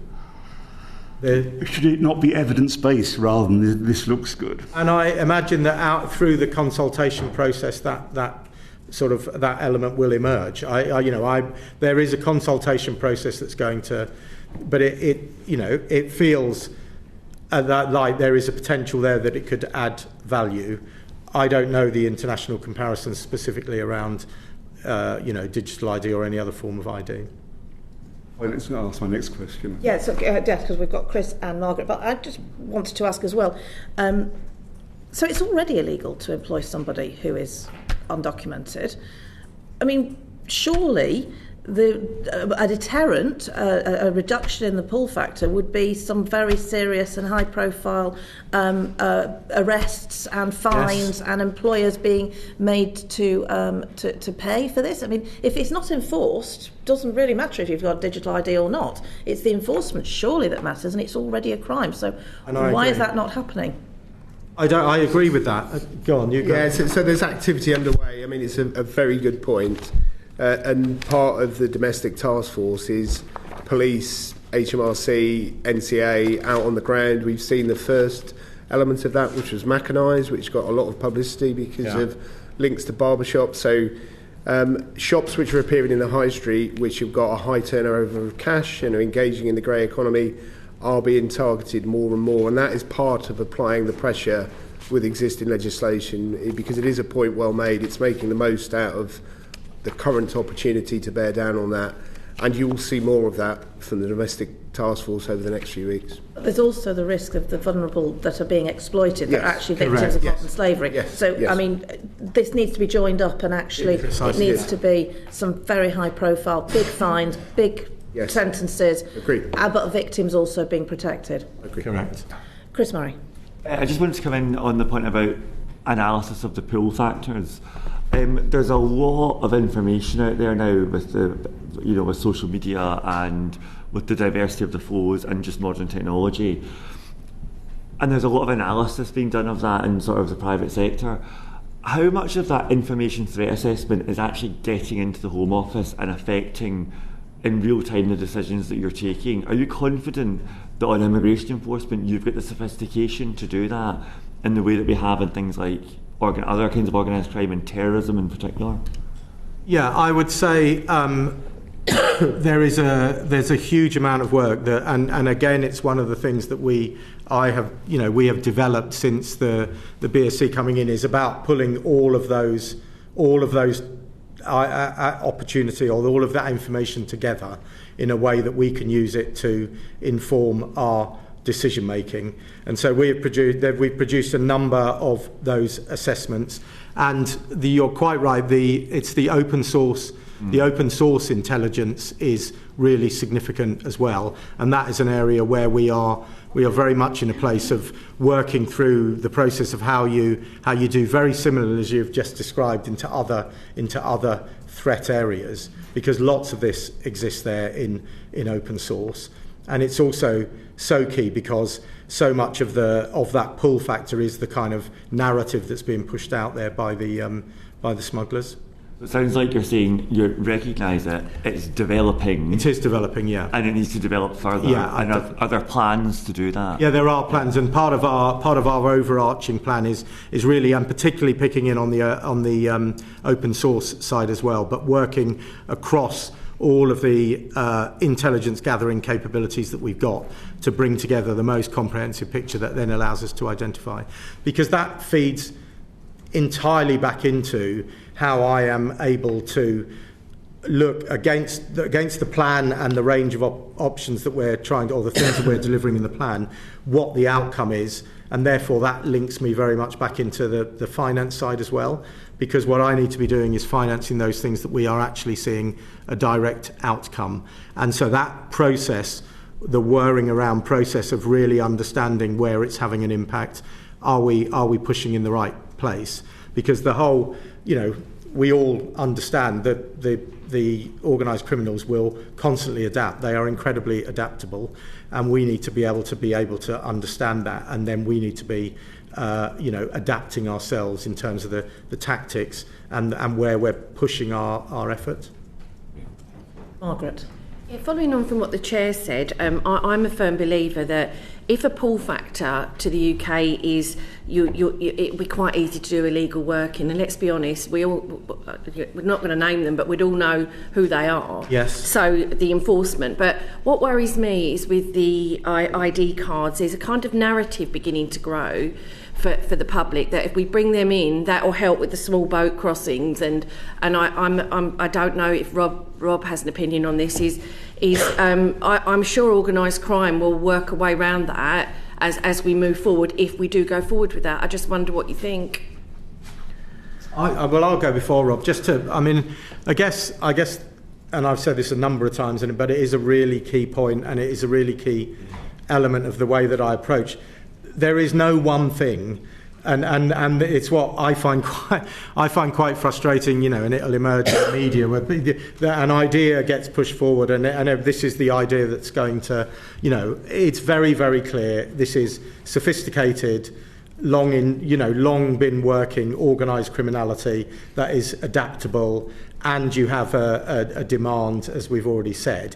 So this is about looking at every opportunity that we have to have an impact and to chip away at that criminal business model.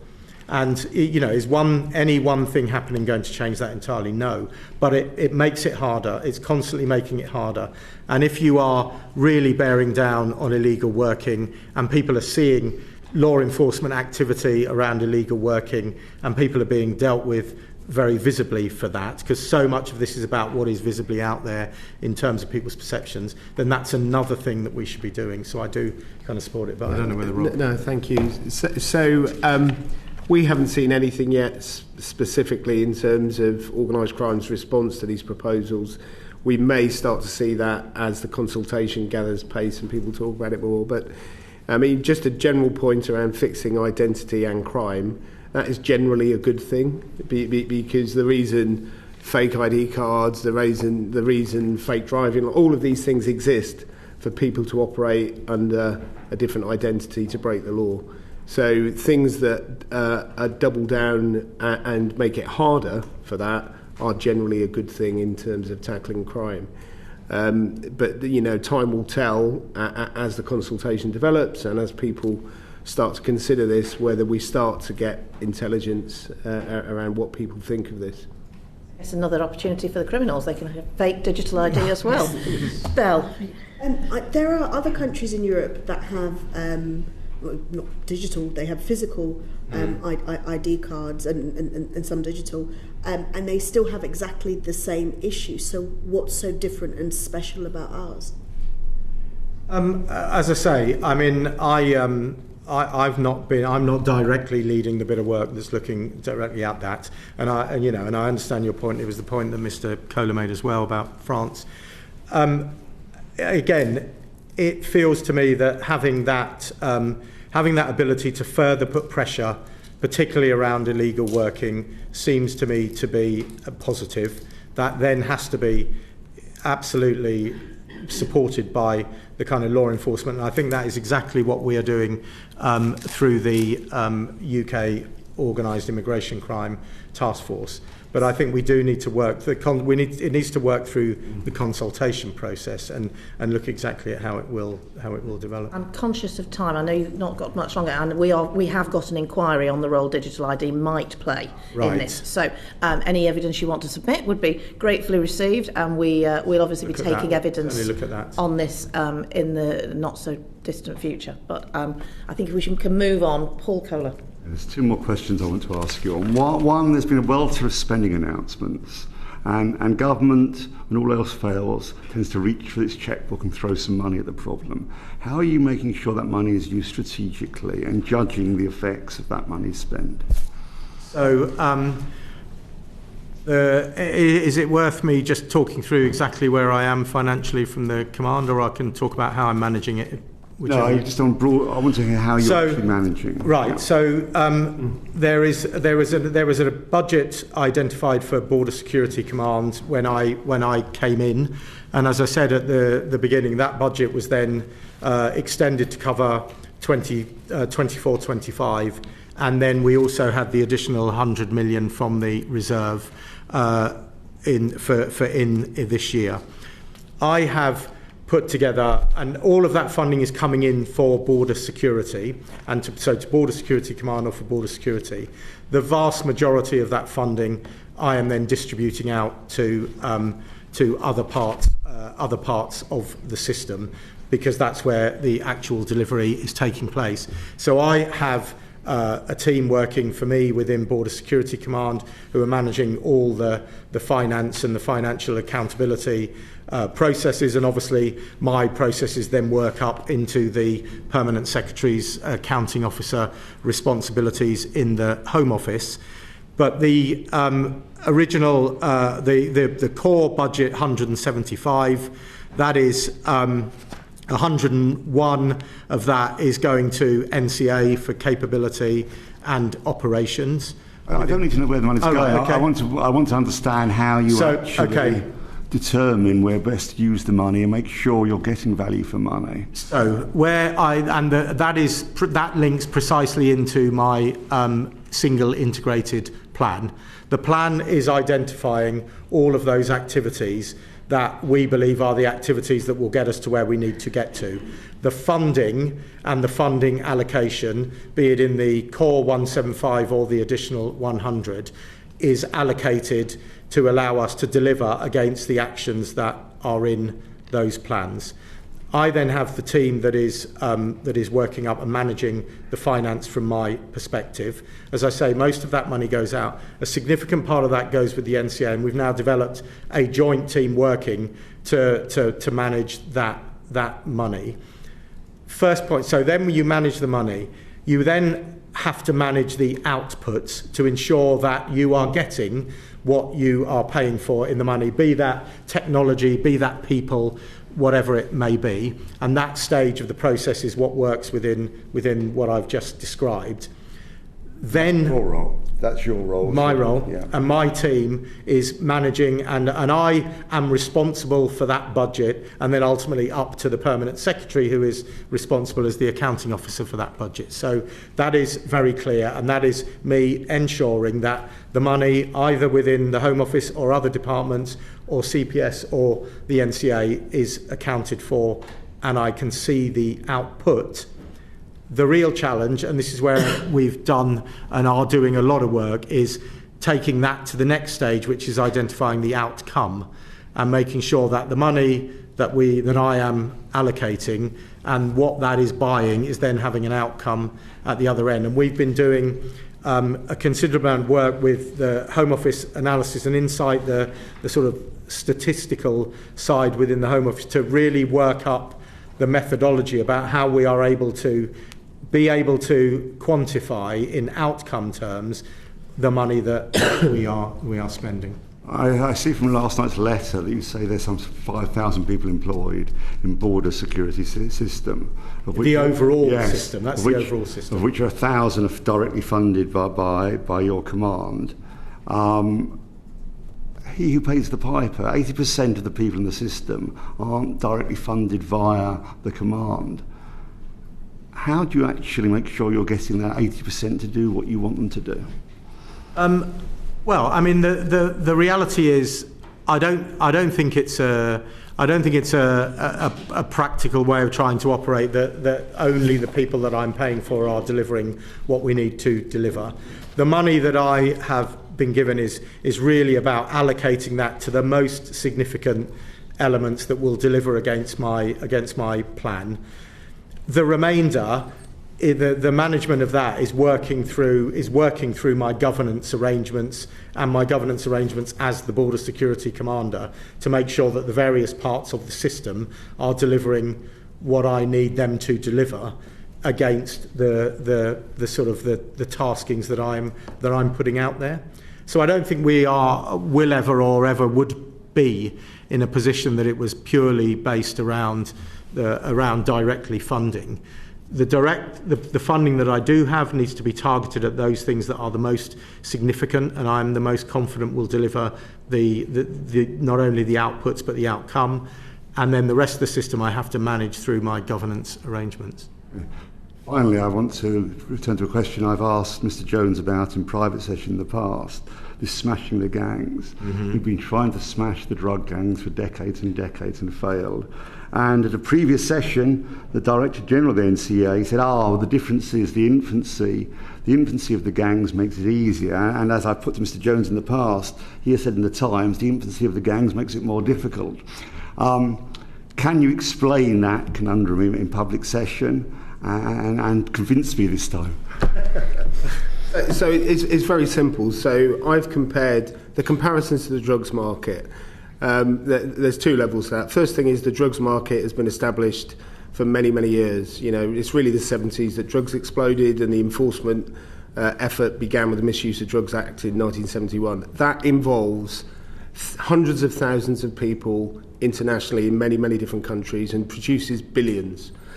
The small boats problem is a subset of people smuggling. So we are not saying we will stop people smuggling, just like you are saying we haven't stopped drug smuggling and drug abuse. We are saying that the most damaging and harmful and most egregious breach of border security at the moment is small boats. That part of organised immigration crime is new. It's 5 years old. That's relatively new in terms of a crime type. Has only really become a problem since 2020, and involves a much smaller amount of people with bespoke equipment. So that, as a target for law enforcement, is very, very different from other targets. The other comment around the comparison to the drug trade, so on one level, the organised crime groups are different, but there is something that is very difficult about the small boats model, which is that most of the equipment is dual use and legal. And it's only really now, in the last 2 years, that we've been trying to criminalise that business model with new legislation. If I've got a drug consignment on the roads, I can find it, I can do surveillance on it, and anybody in possession of it or connected to it is arrestable. End of story. Small boats equipment is not like that. So when I say it's more difficult to see small boats equipment, that's what I mean. Because we need to link that to the criminality behind it. The new measures that come through, which criminalise that business model, will make it easier for us to do it. So they're the differences. And what has been said around the immaturity of this model, this is the time to really leverage the effort across all of the areas that we've talked about to really push this back. Because the longer it goes on, we see what happens, because organised crime copies what works. For many, many years, organised crime choose to smuggle people in lorries through canalised traffic. Now, that is where we should contest this. That is the place to do it, with protective security, protection for migrants, and that's the place that it's hardest for organised crime to work. So we need to push it back in that direction and fight it there, not in the English Channel, with all the associated risk to people and the opportunities for organised crime. So that's the comparison with drugs. We are coming to our final question, which is about international cooperation, which we've covered some of, but Chris Murray's got questions on it. Thank you. Yeah, we've already talked a little bit about the international stuff, but what I wanted to ask is, the government's been putting a lot of effort into international agreements and working with upstream partners. I want to ask firstly, how important are those to your strategic planning? How much do your plans depend on them working? And what's your assessment of how effective they've been so far? And I think I've kind of alluded to this, but I think they're absolutely critical.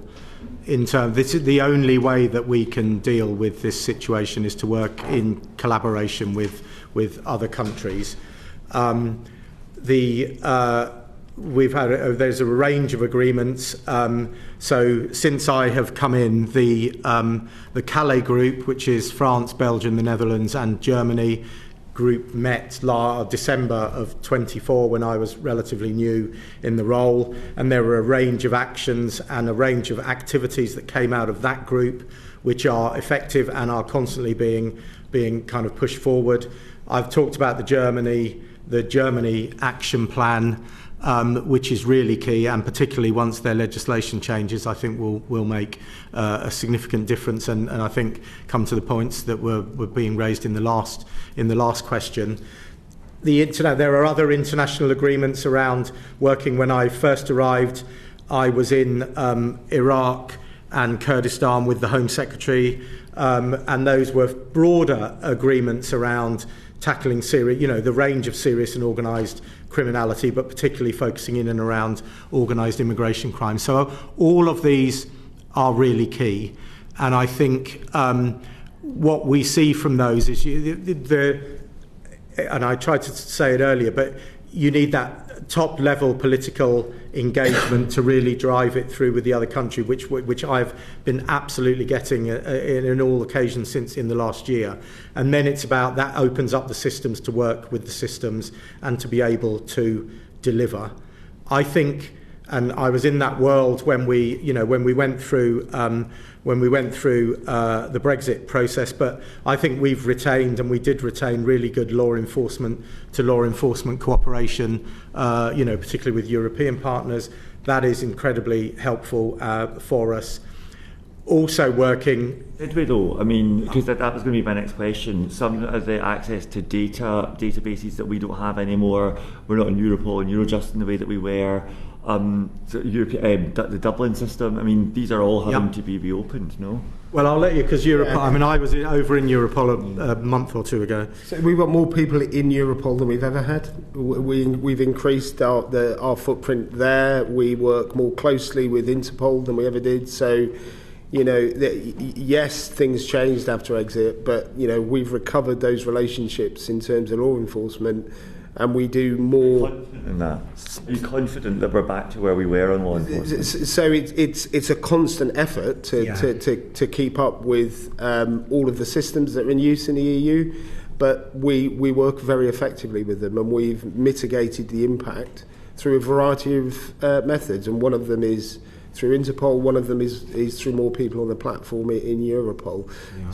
So certainly in those multilateral environments, we thrive, people want to work with us, and the exchange of information and joint operations and how we work together is very positive. And just on that point, because that's so interesting to hear, but I wonder, because it's obviously international diplomacy we're talking about, not the sort of multilateral institutions that we had in the EU, do you find that what you're looking to acquire from other countries, the cooperation you're looking for, gets built into a wider political diplomatic discussion, where we're talking about other issues like fisheries or tech or other things? Do you find that what your asks are quite discreet, or do they become part of a wider international negotiation on bilateral bases? And I think sometimes they will be discreet, but I tried to allude to this earlier. It's been quite a learning experience for me, having come from a law enforcement world where I dealt with lots internationally, but it would normally be case by case or operation by operation. You're absolutely right. This is a being in a diplomatic space, and I think actually it's been quite helpful that you are in a quid pro quo, because there are lots of things that the UK is able to do that is really beneficial for other countries. And I very much kind of adopted the approach of going in and being very clear that we need to. And where you look at the big agreements, so the agreements with France that came out of the summit with France, the agreements with between the Prime Minister and Chancellor Merz with Germany. There are a number of those where they clearly are cross-governmental, and you will bring in the other factors. So it's a mixture, really. I will always try and make use of the opportunity that's presented by those bigger set-piece opportunities. And quite frankly, there's not been a single one of those since I've been in this job where migration has not been very high on the agenda for all of those other countries that we're talking to. But where it's discrete, equally, we are able to have those kind of discrete conversations when we need something very specifically, particularly around the OIC. Thanks. And then one final question, because I know we are pushing our time limit. What's the next stage of international agreements here? I mean, is it, if you could go to the Foreign Office with a shopping list of treaties you want them to get focused on, what countries are you looking at? What kinds of deals? What areas? Well, I think we are. We're linked and engaged with all of the kind of key countries that we need to be engaged with. I would kind of go back to the point that I think the chair made around, working collectively with the EU, and because this is a problem that we all are, and I've met with people in all of those countries. They all face this problem to one extent or another, generally fairly significantly, but it manifests itself. So for me, it's how we can get ourselves into agreements where we're working multilaterally is really helpful. And we are doing, we're doing stuff obviously with France. I'm doing stuff with France and Kurdistan, doing stuff with France and Italy. We do the Calais group. So there are a range of ways that we're operating.